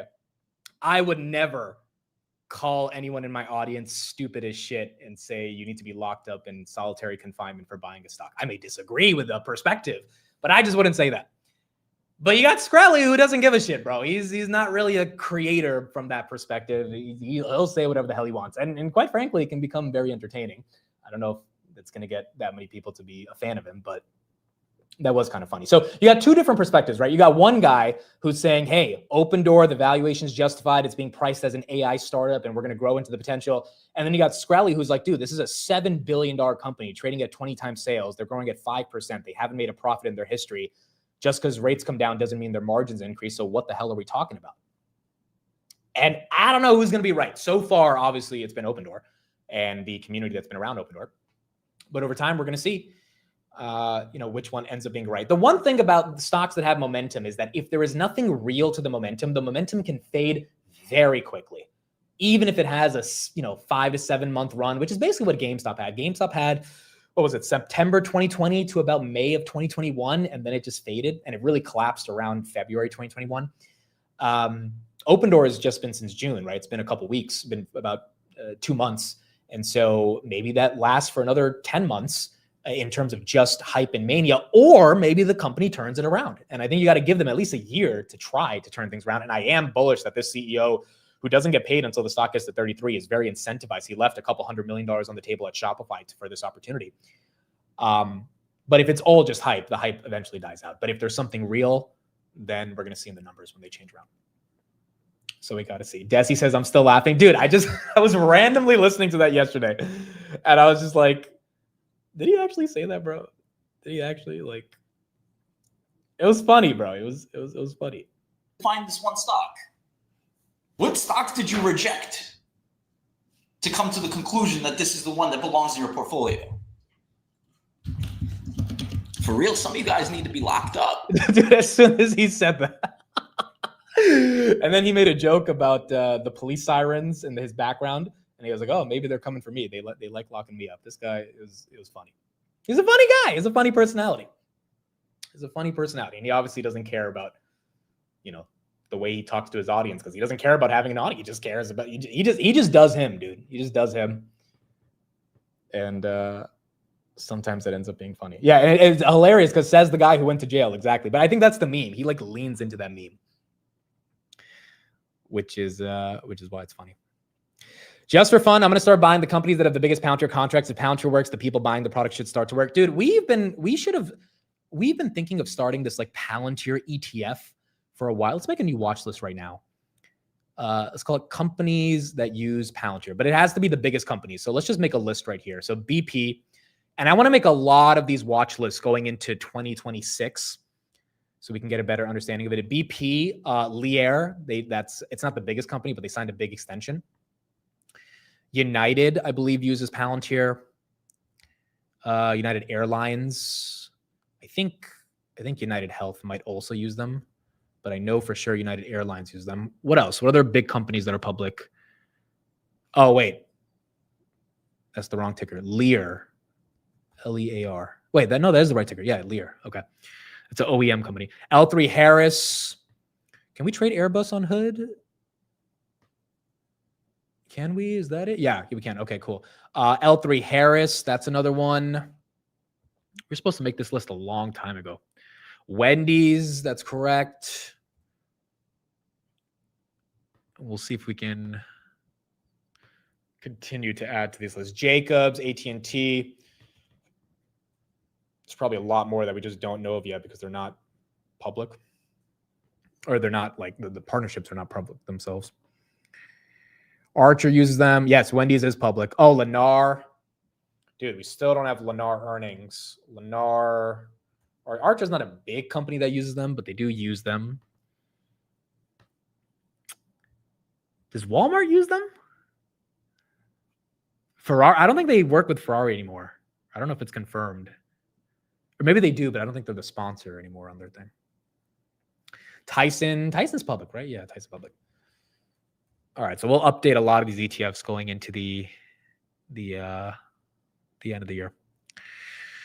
But yeah, so anyway, in terms of Open Door, those are my thoughts. Again, I think the CEO can turn this around, but we just got to see if we're going to give them a chance to turn around. Speaking of Palantir, here is Palantir's head of the UK, Lewis Mosley, speaking about the $1 billion deal that they just got yesterday from the UK. Did you realize that $1 billion deals were possible? Was it 10 years ago when you started? Was it 5 years ago? Was it more recently? It's a big number. Yeah, I think I always believed, and I think we're only just getting started. You know, this is you know, we'll look back in 5 years' time, I think, and we'll think, yeah, those were small deals. You know, the power of the software is such, and dude, that's so bullish. He's like, yeah, we'll look back in 5 years and be like, $1 billion was nothing. Dude, that's the energy and excitement. And I've interviewed Louis on my channel. I've spoken to him in person multiple times. Bro, this guy's a monster. He manages the entire UK business, and he is ready to just dominate. And it just makes me so bullish to have people like that at the head of the company that really do think they're just getting started. it's meeting its moment. You know, the significance of this deal is it's, you know, we are the operating system for the modern battlefield. And we've seen the US make that move. And the significance of the news today is the US's closest ally, the UK, making the same move. Yeah. Did you realize that? There you go. Louis is bullish. Louis is bullish. And I think we will get much more momentum on some of these deals as well. All right, guys. I think that's it. Are we done for the day? Looked at money market funds. Doing all right. Starting to get a decrease. And we'll see if we get more of a decrease going over the coming months. What happened to Iran? I bought 1,000 shares. It was the only stock on my list that was down 4%. I actually don't. Again, I don't follow it that close. I bought 100 shares just after the Nebius deal. Nate keeps telling me I need to buy freaking Nebius. He's saying it's still cheap at 94. I don't know, dude. I got to do some due diligence on this. I got to do DD on a lot of the data center plays. But yeah, I have no idea why. I mean, maybe Iran was down because CleanSpark is doing a little bit of a data center pivot. And so there's more competition. Maybe that could be the reason. CleanSpark right here up 17%. But I wasn't sure why it was down. I have not seen the hair consultant yet. That meeting is next week. Dude, you guys are going to hold me so accountable to all these little things. But I will tell you how the meeting goes once I meet with her.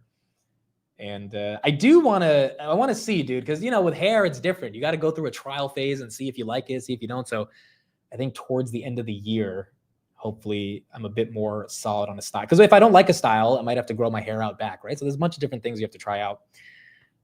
But I'm hoping by next year it is confirmed. In terms of the poll, 53% of you think of an October pullback of 5% is possible. I would agree, dude. I mean, the idea that we don't have a pullback in October after all this momentum, like, I feel like it's a bit too arrogant to say we won't get it. Now, if we don't get it, great. I'm happy. But if we do, we do. It is what it is. And it likely ends up being a decent buying opportunity. Thoughts on HSDT? I do not know this company. Helios Medical. Yeah, I mean, this is a $25 million company. These companies just don't get on my radar. But with Robinhood's new AI Cortex, I think it's going to really help with a lot of research. Again, if you guys haven't seen the demo for that, I would watch it. I think my stock research, or the ability for me to find new names and tickers that meet specific criteria, is going to exponentially increase. I mean, it's literally ChatGPT for screening the entire stock market in a guarded and controlled environment built on Robinhood. So I think once I get access to that, that'll really help to find some of these other names. Tech earnings are not far away. That is correct. The first earnings that we get, let me get the exact date right here, is going to be October 21st. We get Netflix, but earnings start before that. So October 14th, we get all the banks and the pharmaceuticals. So yeah, about 3 weeks away. 3 weeks away. No stresses. Portfolio was up 40,000 today. Let's get another couple days like that, and I can buy the dream house for the fam. Dude, that's the coolest part about investing, is like you can take this money and then go do something in the real world with it, which is, very special. So yeah, I imagine a lot of people had a pretty nice day on the port. And again, you got to be immune to the fact that it could go away as easily as it comes, but it seems like the market was waiting for the rate cut, and they got it, and they reacted positively because they realized you don't fight the Fed when it comes to Fed easing, which is very important. The consultant is going to say you need a perm. Dude, I've been looking into a perm, and I'm not opposed to it. I don't know exactly how it would look on like me, but I am curious of doing it. And I think maybe there's a shot it works. So we're going to see.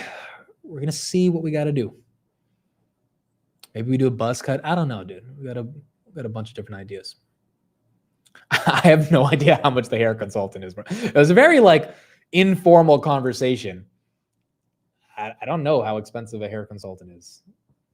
I hope it's not more than like, I don't know, $500, $1,000, but I think it should be relatively cheap.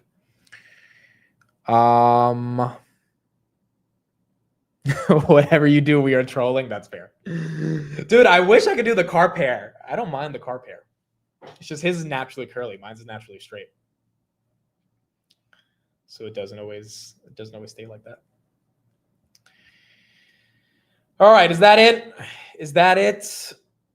What else is going on in the world? Did we cover pretty much all the big news? I mean, the Nvidia investment with Intel was the big thing today, but we got the rate cut yesterday. FOMC was a big deal. I think that was pretty much it. We got to end out the week. Tomorrow is Friday. We'll be ending it out. And then we'll keep going from there. Oh, wow. This chart just popped up on my screen. I don't know if this is fully verified, but this is Super Investor Performance 2025 year to date. Tepper and Coleman. I don't know if this verifies. I don't know how this guy verifies it. We can verify Tom Lee right now because we could just go to Granny Shots.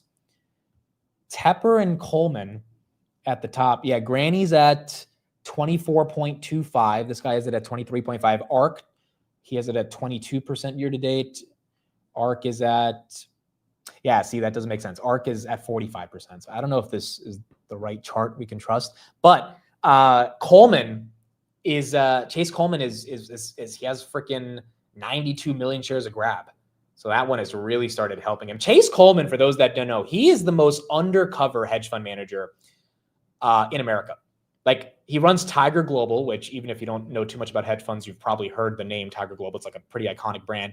He does 0 interviews.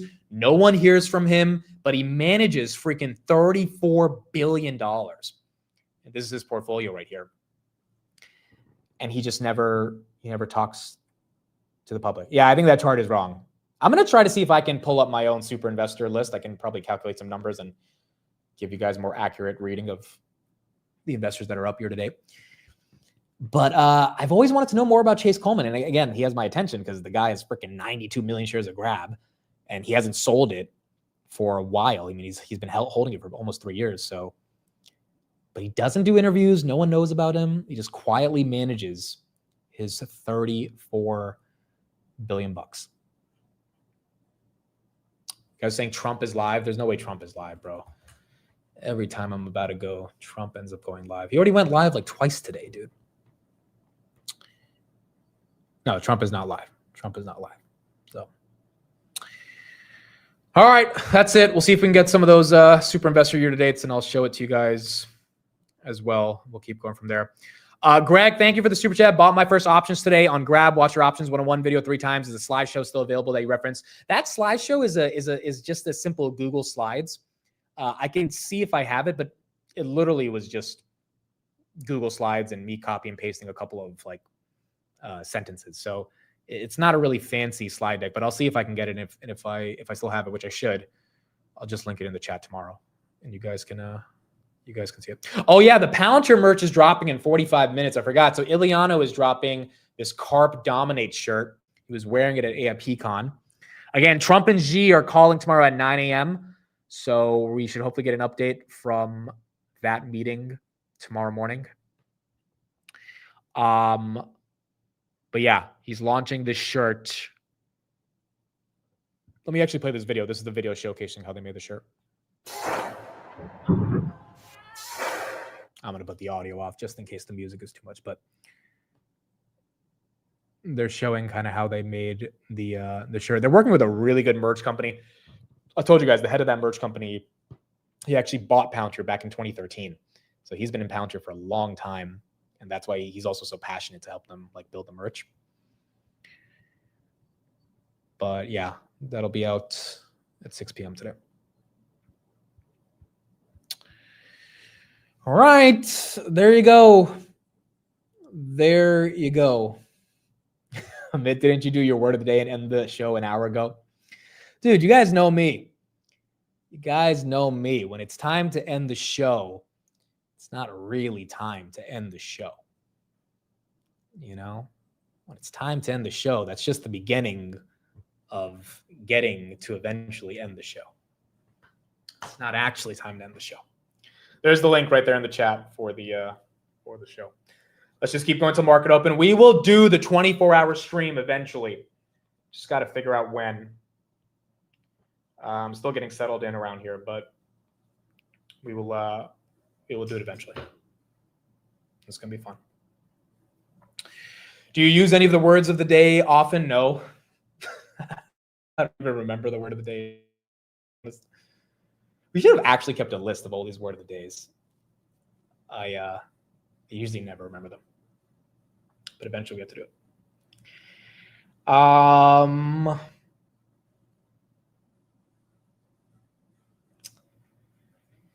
All right, I think that's it. Lennar's going to be at 6, bro. Lennar's going to be at 6, so we'll cover their earnings tomorrow. The earnings are probably not going to be that serious anyway. I mean, it should be decent because of rate cuts, but we'll see how it ends up playing out. A 24-hour stream won't help that. We'll do it one day. Well, I want to do it when we have guests on. We'll do when we have guests on, and then we'll do it. Wait, dude, we called Steve yesterday. We had Steve on the show twice yesterday, and then Steve was on in the morning for a little bit today. So we got to give Steve a little bit of a break, but he's been, and then he was on Monday as well. He's been on like 4 or 5 times this week already. Amit, can we get a link to the grab video one more time? Yes, let me link it right here. Again, shout out to this guy. I think his analysis was super spot on. I think he's a SoFi bull and a HIMS bull as well. So I have a bunch of good content on this channel. All right, folks. I think that is it. Let's get out of here. No clap yet, guys. He's still gonna stay. I think that's it. I got to do a bunch of stuff. I actually just got this this material that I can use to foam up the room. So I think the audio is going to get even better because I'm about to like really finish foaming up this place. And then we just got to fix the camera, and we should be hopefully good by Monday. And we'll keep going from there. Amit, I created a YouTube channel about stocks, but in Spanish to help people just like you did with me. I'm not that good like you, but I did my best. Dude, that's incredible. That is incredible. I am so bullish on people starting channels or brands in separate languages. Like more people speak other languages than English on the planet. I'm sure more people speak Spanish than English. More people speak Hindi than Spanish. So if you can become an influencer inside of your niche, whether it's fashion, stocks, whatever it is, inside of a separate language, that's a whole different market. And then you don't have to compete with the people that can speak English and go after that audience because that audience is already saturated. So I think it's a great idea to do that. And it makes sense because Spanish people who speak Spanish, they probably want to invest as well. And they probably want content that's native to them in Spanish. Donvin, thanks for the $10. Had to send one for the Green Day, but no 24-hour stream. We need to get you a girl instead. Yeah, eventually we can do a 24-hour stream, maybe with a girl. Who knows? We'll see what we can do as we get into the rest of this year and then 2026. Davis says, I left to 7-Eleven, left my phone in my room, and this guy's still yapping. Yes, and I'm not muted. It's not a moot point. It's not a mute point. The password for the Palantir merch is going to come out at 6 p.m. Ileana's going to tweet the password. So you got to be following him on Twitter. And then you'll get the password there. Who's going to host the actual English channel for Amit? That's a good one. That's a good one. That's important. That's very important. All right, that's it. Thank you, everybody. Appreciate it. We'll be back tomorrow. Market open Friday, ending out the week. It's been a strong week. Hopefully, we can end it out nicely on quad witching, and we can keep the momentum going. Thank you, everybody. Appreciate it. Love you all. Dougie, as soon as I'm about to leave, he gifts 5 memberships. Appreciate you, Dougie. Dougie was heavy in cash a couple months ago. He's been splurging that cash, and he's been buying up some of these opportunities that have been cheap. He was buying Hood heavy under 100 as well. So the cash he has utilized has definitely paid off over the past couple of weeks. Joe, you got a membership. Donvin, you actually got a membership by Dougie. Crush, you got a membership. Shem Pasta, You got a membership. Dude, Shem Pasta, you've been here since freaking 2022. Some of these names I remember from years ago. Shem Pasta's been here for a minute. And then Bahir, you also got a member. You also got a membership from Mr. Dougie. So we got those memberships out for 5 of you guys. Trolling since 2022. That is correct. Trolling since 2022. It's been quite the journey, man. It's been quite the journey. I think we will hit 100K soon, and it's just been wild. It's been one of the best journeys of my life. Never knew I would get here. Never knew kind of this thing would play out the way it's played out. It's just been wild. It's been crazy. Looking back on the past 4 years, it has been absolutely crazy. And I've loved every moment of it. Definitely some hard moments throughout the process. We talked about this in the morning, right? This whole idea of suffering and like really embracing the suffering. Jensen's idea of just like, you got to embrace the shittiness of life. You really have to. You embrace it and you have less expectations. I had zero expectations. I had never had the expectation that Karp would join on a stream when I was talking about his company 4 years ago. Like, you just don't see that stuff happening. And then when it happens and you take advantage of the opportunity, you kind of live in the moment, let it happen. But I think at its core, you have to embrace it with gratitude and humility. It's very, very important for that. And that is something I really, really hope to stay. And I haven't always been either the most grateful or the most humble. I've had to catch myself many times being like, dude, that wasn't who you are. And it's very, very important to keep that alive. Because if you don't, you end up losing a lot of, how you got here in the first place. So, all right, that's it.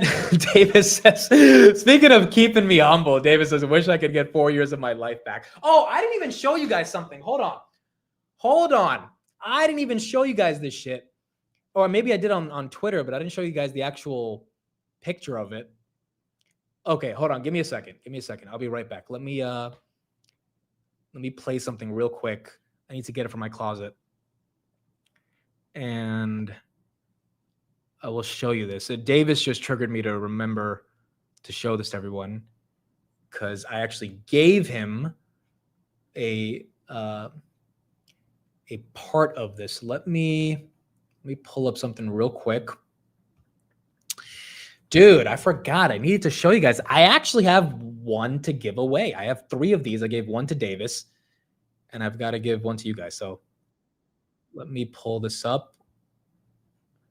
All right, we're going to listen to Dan Ives real quick for like a minute and a half. Let me go get this, and then we'll be right back. I got to figure out how to give it away. I don't even know how to give it away. Let me pull this up. Order when you look at Oracle, and it shows the type of CapEx we're seeing and the use cases are exploding. We've talked about so much here on the show. Changed my life. I mean, as simple as that. Look, and the reality is, anyone that thinks hype, not real, right? That Oracle number is a validation. That's a drop the mic from Safra and Ellison that shows to me what's going to happen in the rest of tech, and it's a barometer. Did we have a drop the mic moment with Mr. Cook yesterday? I tuned in for 12 seconds. It's so manipulated. I can't watch it. You and Ed Ludlow saw it. Were you thumbs up like Gene Munster? Look, it's a thumbs up relative to, I think, expectations. Our view here is... Okay, I got it. So, I don't know if you guys remember, I showed this on Twitter, but shout out to Carl who got me this. So, for some of you guys that didn't see it, he got me 3 of these. I gave one to Davis because Davis was at Vegas with us.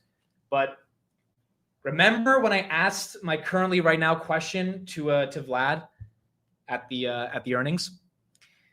So he took a screenshot of his phone with the Robinhood stock price and then me in the corner and turned it into a freaking crew neck, dude. I mean, it is crazy, bro. It is crazy. So he gave me 3 of these. I gave one to Davis, and I have one left. And so I got to give one away. Both of these are medium, so but it's still pretty big. So I think even if you're a large, it'll fit. If you're small, it'll just be like a big one. And it's actually pretty good quality, to be honest. Now, if you put it in the washer, I don't know if it's that good quality to like not shrink or something, but they're both medium. So does anyone want this? Like, does anyone see? I was like, Davis, do you really want it? And he was like, yeah, of course. I was like, all right, but you pick on me all the time. He's like, yeah, but if I need to wear it. So Davis got one of these. So I got to give the other one away. You guys found a way to make me stay, bro. Found a way to make me stay. Now, how do we give this away? I have no clue. I feel like we should think about it. Maybe do it tomorrow. Maybe we just do it right now. Oh, how do we do this? How do we do this? I have no freaking clue. I have no clue. I have no clue, bro. Okay, Race is going to get one with Vlad's face only. Davis actually got to meet Vlad. Did he tweet the picture? I think he tweeted the picture.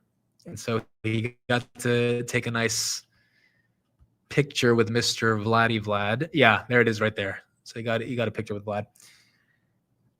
How do we give this away, bro? I don't know. There's Davis for those that have never seen him. I don't know, bro. It's got to be a trivia question that's so hard that objectively whoever answers it deserves to have this, dude. I feel like that's the best way to do it. It's got to be so hard that objectively, if you get this right, you deserve to have it, which means it can't be a stock market question because we'll just Google it. Oh, man, I got to think. I got to think about this one. A random number between 1 and 200. That's a good idea. I don't know, dude. I feel like in the theme of getting to 100K subs, it should be a question about something when I was much smaller back in 2021. If I can come up with a question that like someone would know from back then. I think I have one. I think I have a question. It's not 6-7. Dude, that is Chris was just like, what? Like when he said, oh, it could be 6 to 7%, and you guys were spamming. I was like, Chris, you just gotta ignore it. He's like, what is going on? What is this 6-7 nonsense? I was like, dude, I found out the hard way.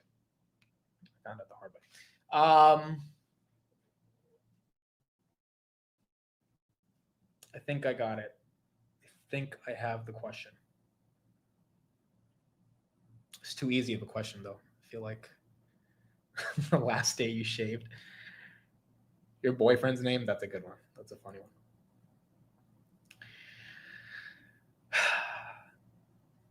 I think I have the question. It's a simple question, so you got to be super fast, but I think I got it.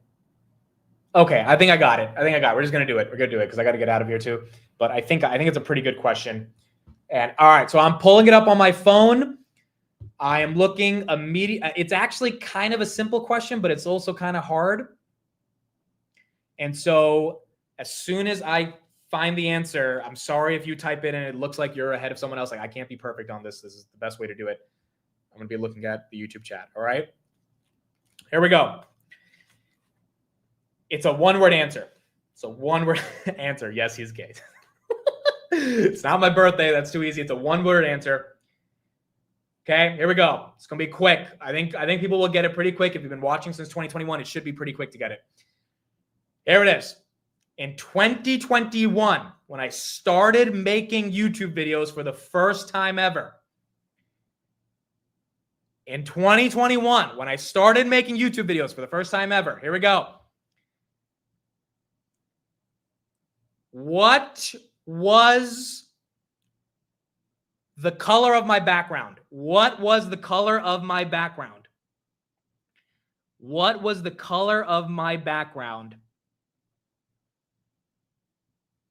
Sathark Aura, you got it. Blue. Blue is the answer. Sathark Aura, you got it. Blue is the answer. On my screen, no one has blue ahead of him. No one. No one has blue ahead of him. The next person to get, I don't want to say your name because I don't want to make you sad. Okay, I see the next person, but it's like 7 comments below Sathark. Sathark Aura. You got it. The answer was blue. You go back to the OG videos, it is a blue wall. And then I took out that blue wall to make sure that I could install the bricks like a man. Went to Home Depot myself, installed them. Same thing with Oh shit. Same thing with same thing with these in the back. And the answer is blue. Where's the nail, bro? Where's the there it is. It's blue. The answer is blue. That's a fair question, bro. That's 2021. You have to be there, or you have to have at least been watching the channel for a while. And it's not that hard of a question if you were there. So Sathark Aura, message me on X, DM me your address, and wherever you are in the world, I'll be shipping this out to you. And if you don't want it, you can let me know as well, and we can give it to someone else if it's just way too small for you or something. But there it is. There it is. Dude, in my chat, he was first. He was first. And he was first by a long. There was like a good distance between him and the next person that said blue. A lot of you guys said black. A lot of you guys said green. A bunch of people said gray. It was blue. It was blue. All right, cool. There you go. Sathark, let me know. Message me on X, and we will get you. We will get you the shirt. All right, that's it. Thank you, everybody. Appreciate it. It means the world. We'll be back tomorrow for the market open. We will do a lot more giveaways and stuff in the future. Again, I have a lot of ideas, plans. That whole Robinhood Gold thing that they did where we live streamed it, we answered questions. It triggered a lot of ideas in my head on what we can do. I just got to get settled in over the next couple of weeks, and then we're gonna see if we can get this going. All right. Thank you, everybody. Yes, this is actually goodbye. This is not goodbye, but this is bye. We'll be back tomorrow. But unless we have to do another clap and we start talking for the next 20 minutes. But that's it. That is it. I know some of you guys said blue before. I'm sorry, the YouTube chat. We got to figure out another way where we can get like the most pinpointed thing first. But for now, it's just the YouTube chat. And so that's what I had. All right. Thank you, everybody. Appreciate it. I will see you guys tomorrow on the market open. Bye, everybody. Love you all. See you guys tomorrow.